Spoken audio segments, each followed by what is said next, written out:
everyone. Welcome back after a quick 5 minutes. I'm so excited for this next session. Up next, right now, we have my very good friend Evelyn Lee from Slack and Practice of Architecture for her workshop, Building and Running a Hybrid Practice. Let's welcome Evelyn to the stage. Hi. Hi, how are you doing? Good. Hi, Emma. Thank you for joining. Yeah, thanks for being here with us. I'm so excited for this talk, so I will let you take it away. Okay. I realize this is for small firms. I also know that I'm going to be throwing a lot of information at you. So we are talking about running and building a hybrid practice. And I also want to preface this by saying a lot of the stuff that I'm going to be asking of you is things that need to be developed using non-billable hours. So it may be overwhelming, and I don't think any one firm necessarily needs to do all of these things, but these are best practices that I've been compiling for over 10 years as a workplace strategist, but in particularly more recently, just as with my work at Slack Technologies. So if we can get my presentation back up, perfect. Thanks. So first of all, thank you for being here. If you want to drop in chat just how big you are or how big your firm is and where you're from, I love to see people get a little bit more interaction on there, so please do that. A little bit about myself. My name is Evelyn Lee. I am the founder of Practice of Architecture. I also work at Slack Technologies. Prior to Slack and going in-house, I was a workplace consultant, helping organizations in a variety of different verticals become more innovative, become more collaborative, help them move from all office situations to hoteling situations, and managing all the change management operations and policies and processes that are around that. Hi, Natasha. Hi, Natalie and Alejandro. Thank you. Hi, Mike. Good to see you. And today we're talking about the hybrid practice. So hybrid practice, hi, Mark. Thanks for joining. Hi, Abby. The hybrid practice is really about being both in-person and remote. I would say between the three different practice models, an all in-person and all remote, and a mix of the two, hybrid is actually the hardest to do. But I also think these tools really build a resilient and agile practice. So whether or not you are working in a hybrid model, whether or not you are all remote, or whether or not you are in physical in person, a lot of what we will be covering today really helps build a more agile and adaptable and resilient practice.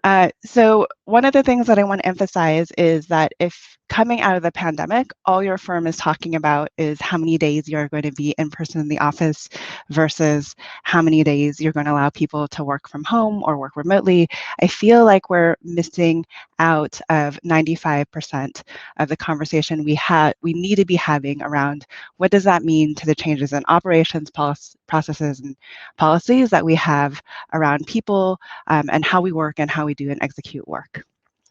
Thanks, Jamie. 2 people in Monterey. Well, this might be, hopefully this will be helpful for you.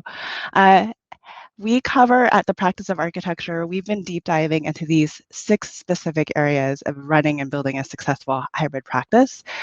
Culture, I'm so glad culture has come up so many times, and we'll do a little deep dive into each of these. People and policies, I don't know if you guys were listening to Marjan at all, but really just how do you create people systems that build trust in a hybrid workplace, looking at changes to team management and productivity. What does that mean to where you should be keeping and storing files, looking at security and support? What type of tools do you need to be successful in hybrid practice? And it's really a tool stack.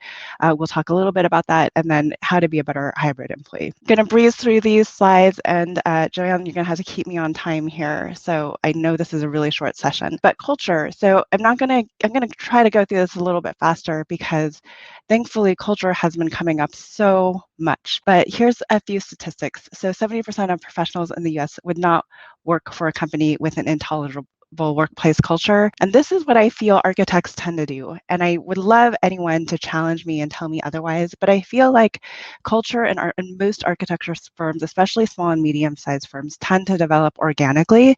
The firm leaders usually know what type of culture they don't want to have based on where they've worked. And that the mission, vision, and values only tend to appear like on the website or in the employee handbook, and they don't live into them, not to the extent that Rios lived into theirs.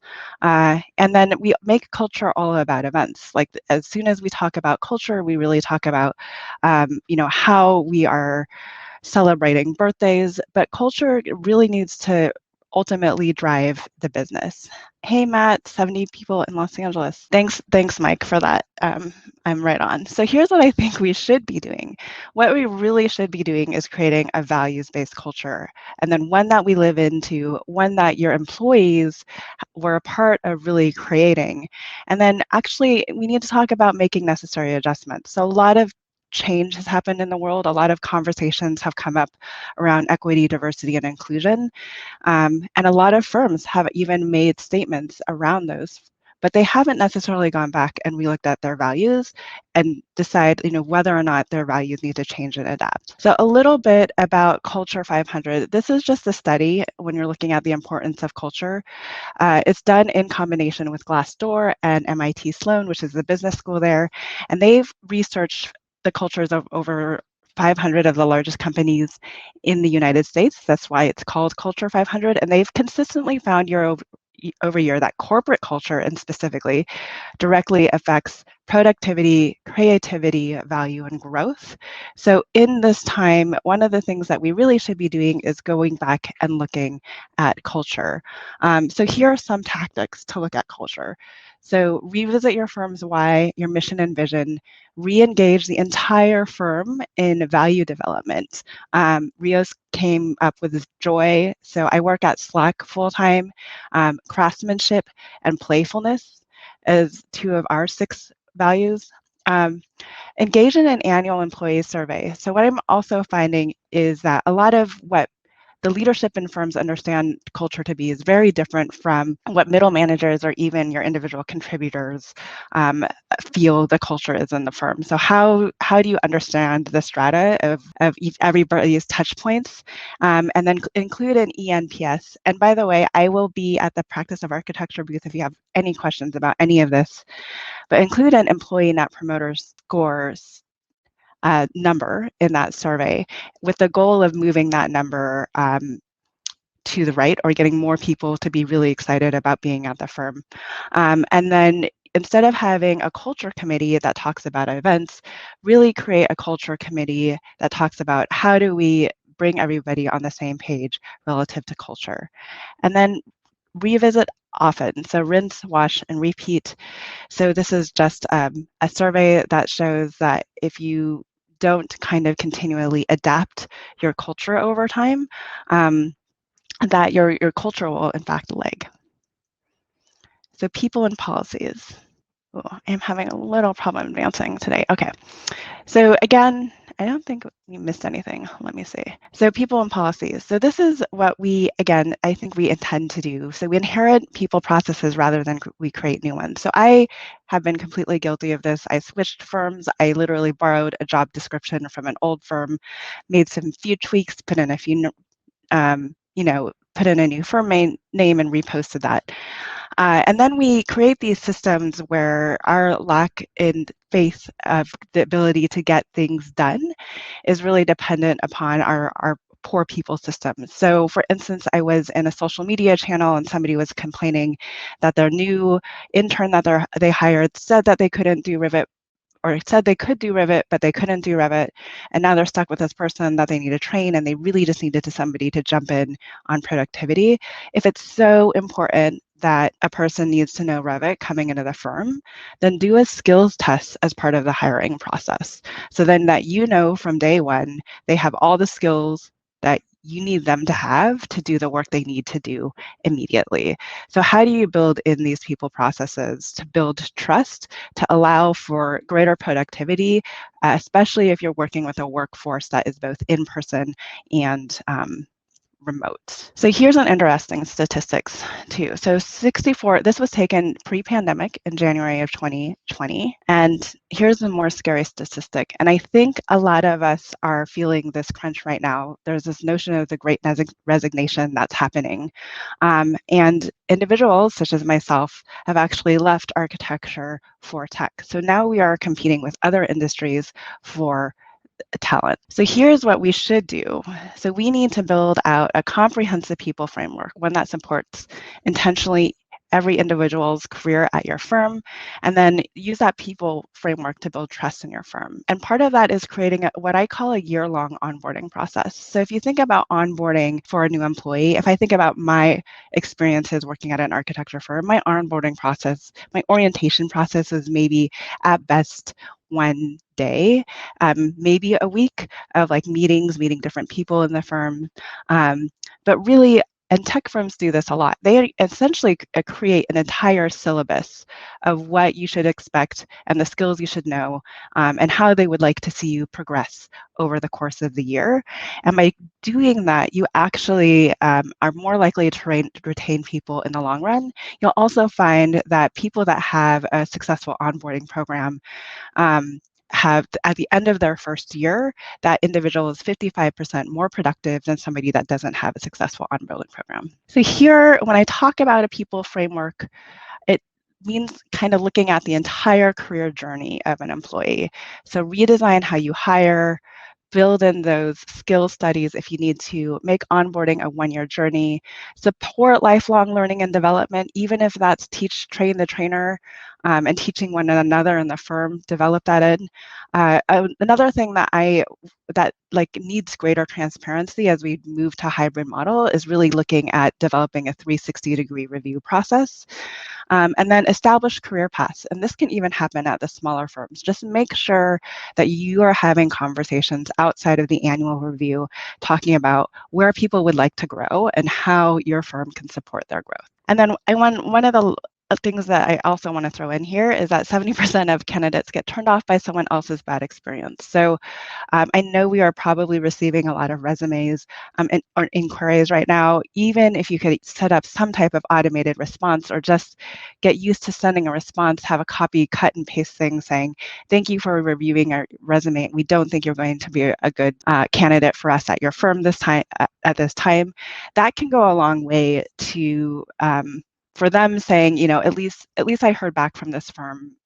I will try to apply there again, versus and it'll resonate with their peers. I see a lot of familiar faces in here. We are a relatively small profession, so just treat everyone really well. Team management and productivity. So this is kind of a big concern for me as we are emerging from the pandemic. What we tend to do, and what architects have always done after every recession, is go right back to the way we were working.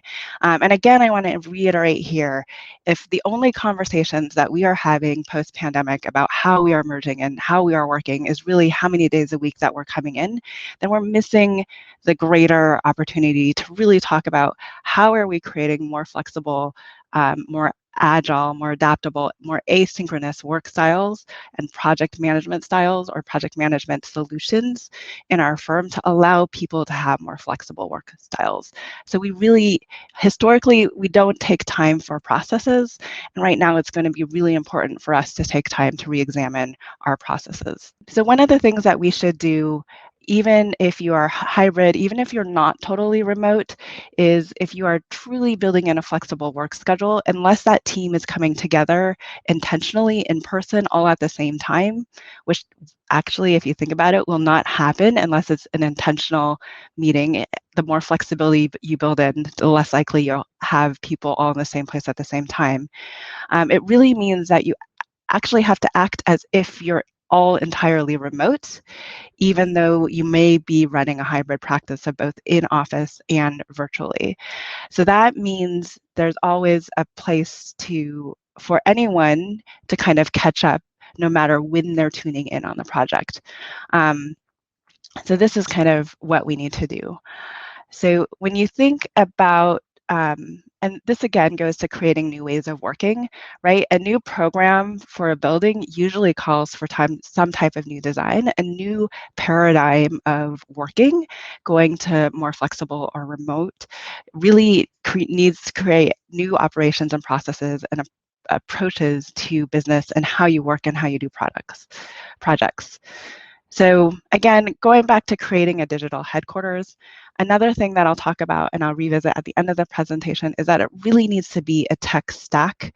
I don't know, I work at Slack, I will tell you, and we use Slack for project communications, we use Zoom for meetings, we use Mural.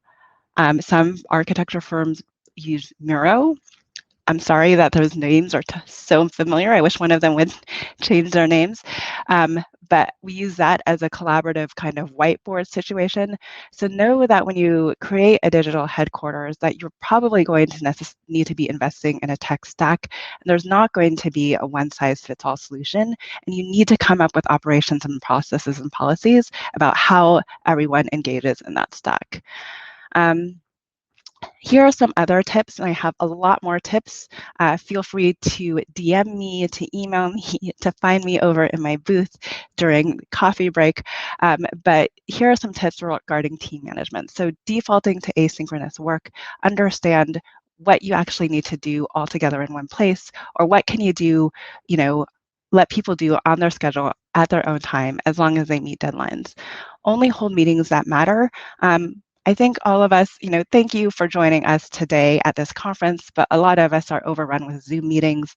So really begin to audit your meetings and understand what can happen in the digital headquarters and what needs to really take place on Zoom or in person. Create bursty team time. So my team works very asynchronously, but from, for instance, 1 to 3 every day, we say we're going to be on Slack and we are going to be responsive. So between 1 to 3, if I send a question out to my team member, I will get an immediate response. The rest of the day, we don't anticipate, like, if it takes 8 hours to get back to you, that's fine, but like really schedule in what those teams are. Also make time for deep work. So on the other flip side of scheduling bursty time in, make time for deep work. Also schedule in deep focus time on your calendar. It gets hard if you're dealing with client meetings. So my team allows everyone on the team to just block off 2 hours a week of deep work. And we know that that person doesn't want meetings to occur. It helps with switching costs, the costs incurred from switching to going to meetings, and also just the ability to get deep work done. And then there's a few more tips in there, but I think I need to keep running, so I'm gonna keep going. So this is just a thing to consider, especially when we're talking about collaborating back in the office.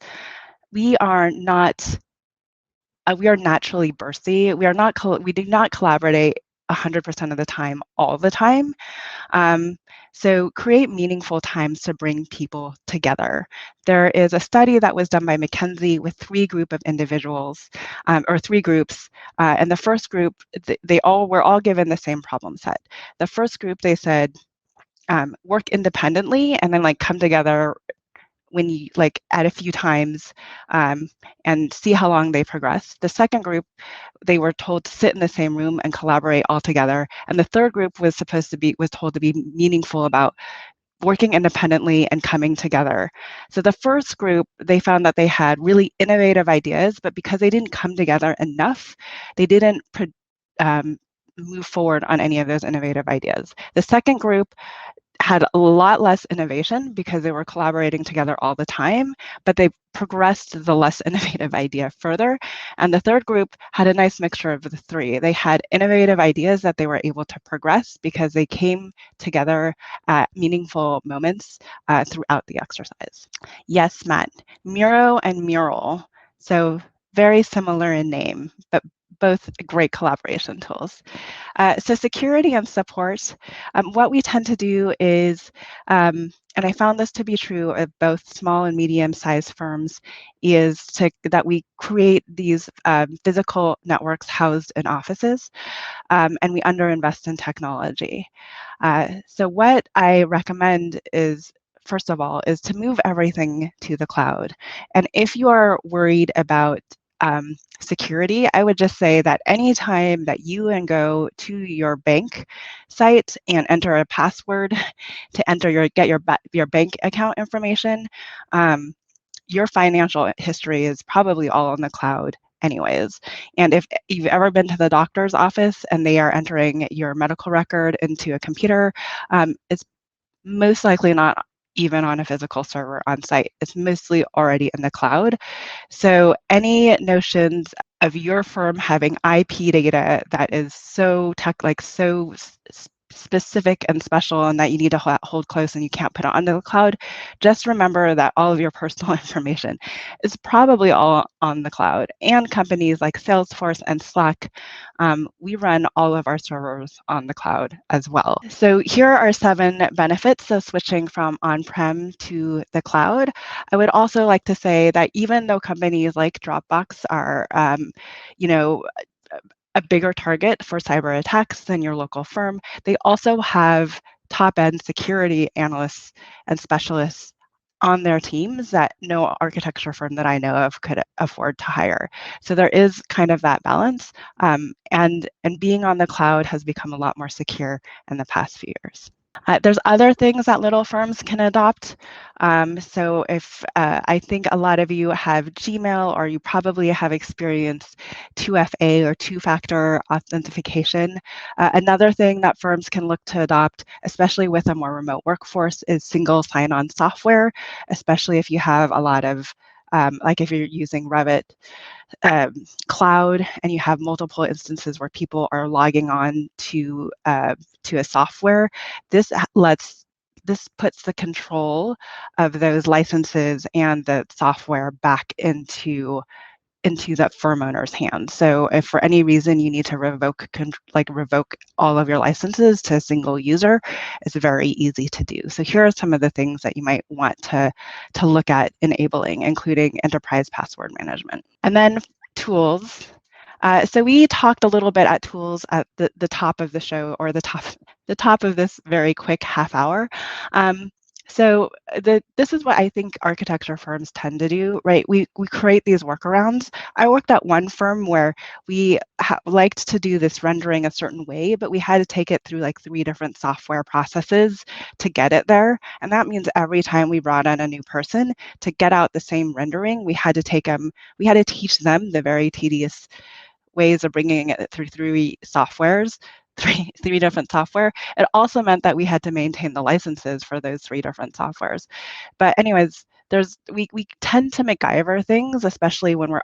Running against,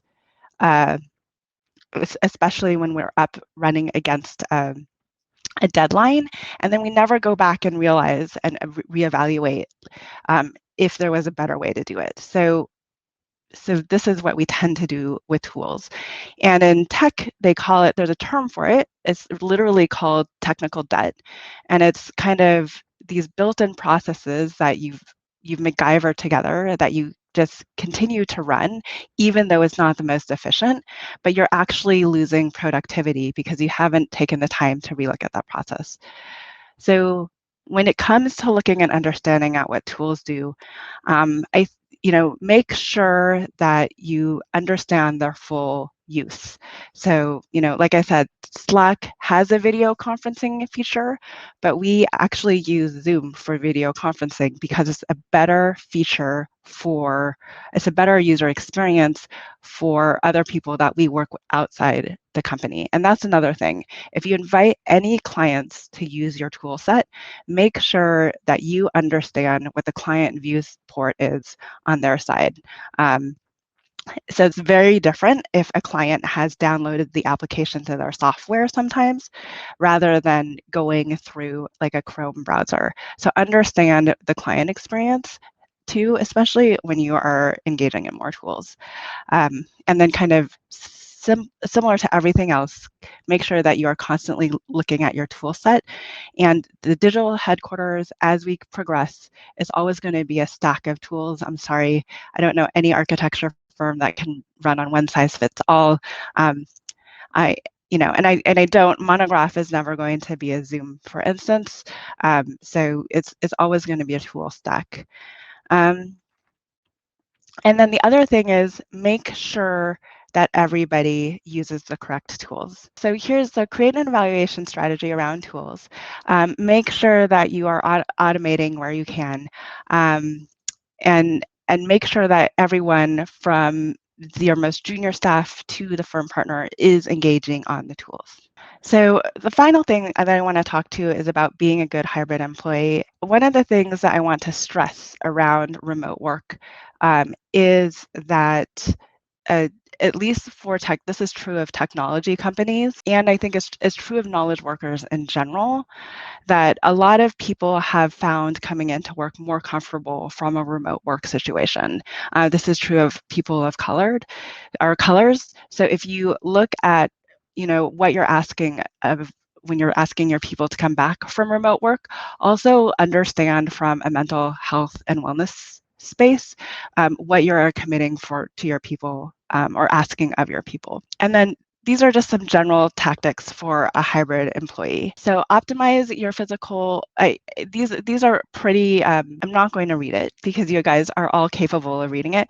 One thing that I do want to stress here though, is that if you are a firm partner that's saying, we want to build in more flexibility for all those people that want to be flexible, then you yourself have to be more flexible. Because if you're a firm partner saying, we have a very flexible environment, but you're showing up from 8 to 5, you're essentially modeling behavior that to be a partner at your firm, you have to show up regularly from 8 to 5.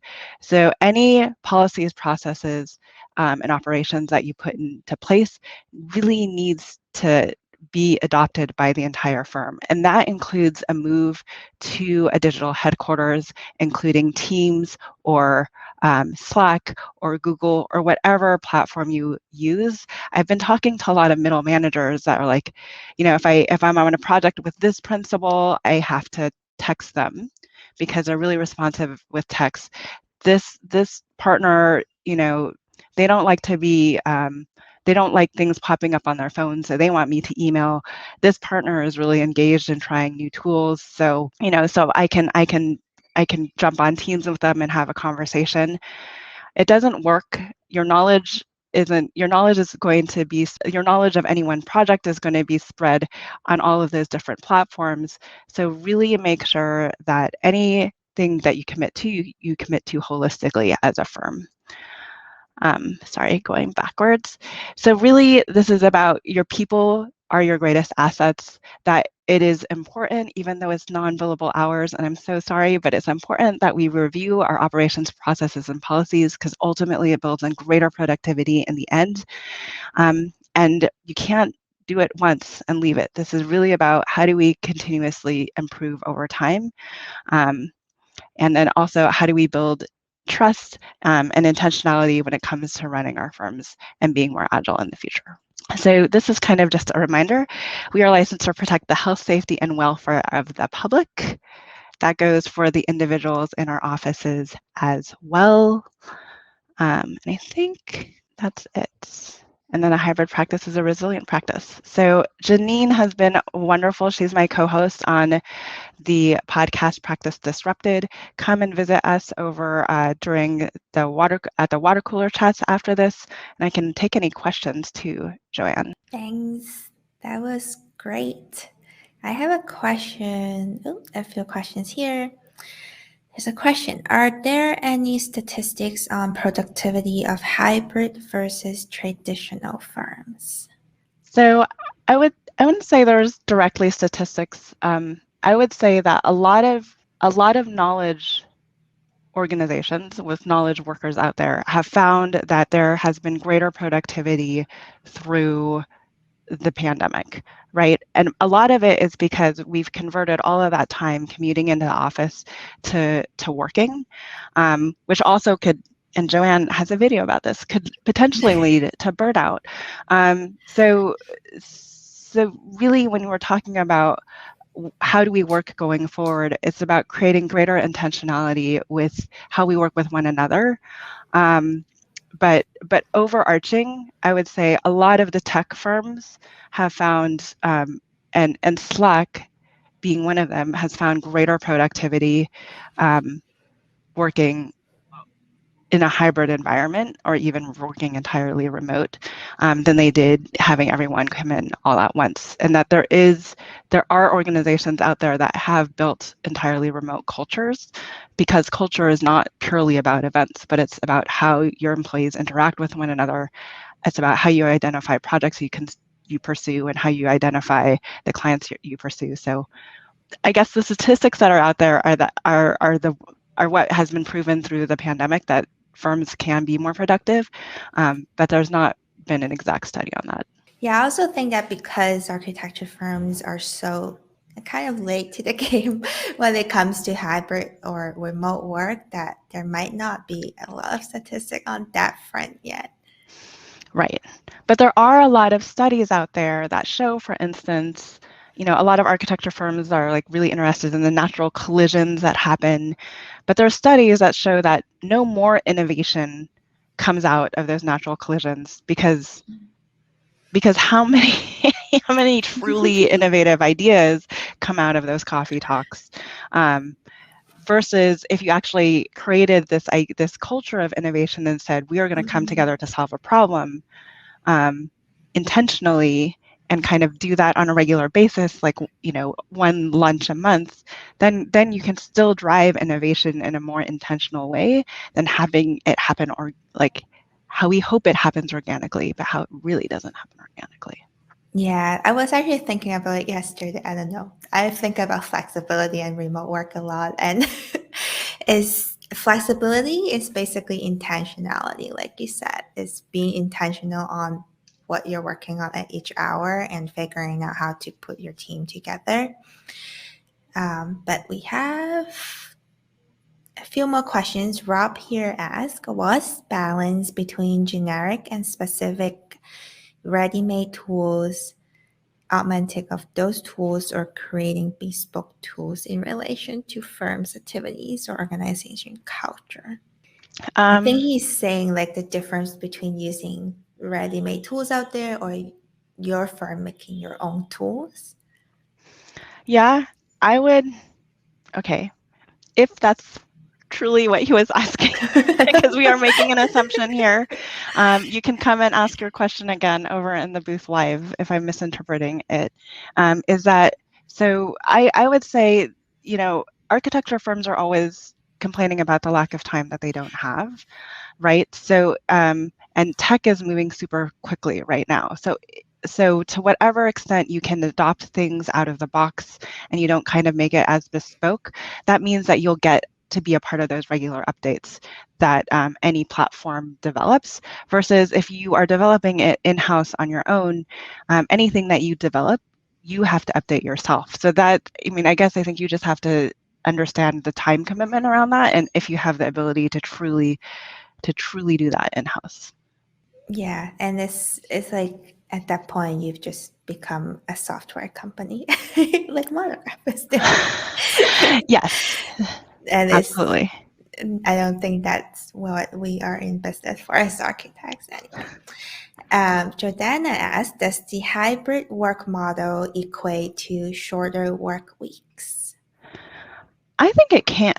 Monograph is Monograph is an all remote. That's a 4-day work week. I think it depends on the intentionality with which you work towards a more flexible workplace model. So, Slack, for instance, we were at one-to-one desking pre-COVID.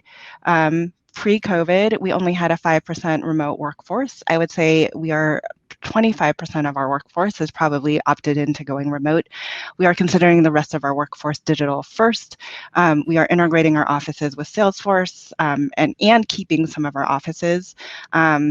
Because we just got acquired, but we will the point being is we will always have offices.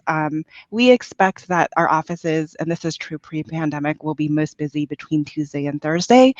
But I think it's a very long answer to. I think this is a bigger question of how you want your firm to operate. If you want your firm to operate on a 4-day work week, then you can do that whether or not you're hybrid.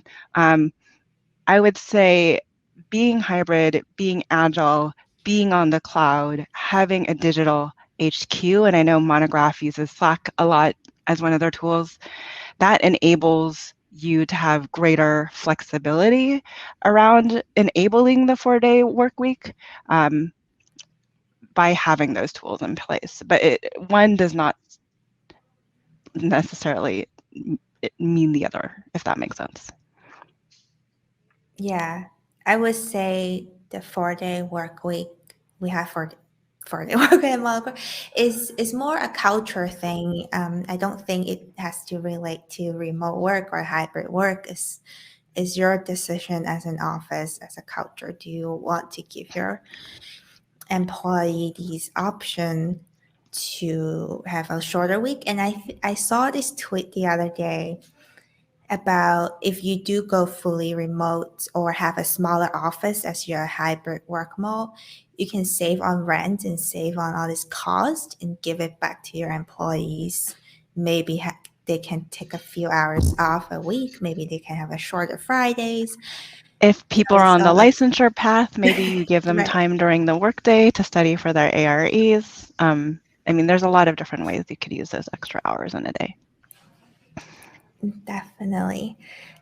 There was one more question, and this question I see a lot when we talk about And if you guys remote. have any questions too that we don't get to, again, I'll jump to my booth with Janine and we can continue to answer questions, or you can DM me directly. Sorry, go ahead, Joanne. That's okay. What do you recommend for training young team members when you are working remotely or hybrid? So I think a lot of the team members that we are hiring right now have just graduated with like 5-year accredited degrees, or at least a 4-year Bachelor of Art in Architecture. So they are more than capable of managing through a syllabus, right? And if you think about like the training that went into like really that means like at most they're coming together 1 or 2 hours a week, but the rest of the week during any college class, they're really doing their own learning and moving things forward. So I would say think about creating an onboarding class or an onboarding process that's akin to a syllabus. Like as they are at your firm longer, what do they need to make sure that they need to know how to do? And it can be, your first month might just be knowing the basics, knowing where the libraries are, knowing your brand colors, knowing where to access your fonts, knowing who to go to ask any question, should they have a question, and opening that gateway. But then as it goes further along, just kind of think about creating a syllabus for where you would like them to be, and then use that as kind of a chart for their first year at your firm. The other interesting thing about an onboarding process is that most employees, so they say like 76% of employees decide in their first 3 to 6 months if this is a firm that I'm going to stay at for 3 to 5 years, or if I'm using this firm as a stepping stone to my next firm. So really build in a meaningful, if you build out a meaningful year, but especially those first 3 to 6 months, it could mean like longevity and less turnover at your firm as well. Definitely. I remember when I was, first starting in architecture firms, usually they would just give you like a piece of paper giving you their AutoCAD standards and and that's like all the training you get is an AutoCAD standard. But yeah, and you can also manage expectations, right? Like there might be somebody who wants to go with you to a job site right away, but you might want to say, I need you to be able to do X, Y, and Z before you come with me and have a client interaction. So you can build all of that all into a syllabus. So that also helps manage expectations, but also kind of get people excited about like, okay, if I'm able to do these things, that means that I can go into the next step in my career too. We have just one last question, and you'll hear ask, how many people do you think a hybrid firm can support? Well, I would say that Salesforce wants to be 100,000 by 2025, and we're at 65,000 right now. and we are going to be running hybrid. So hybrid scales immensely. You just have to have the right people, process, systems in place for it to scale. So unlimited, I would say. I don't know any architecture firm that's over 100,000 right now. So Yeah, I don't think we are that big for any one of us. But thank you, everyone. That was amazing. That was great conversations. Thank you so much. yeah, join me in the booth for a coffee chat, or feel free to ping me directly. Janine, my co-host from Practice Disrupted, is also floating around Section Cut. Thanks all.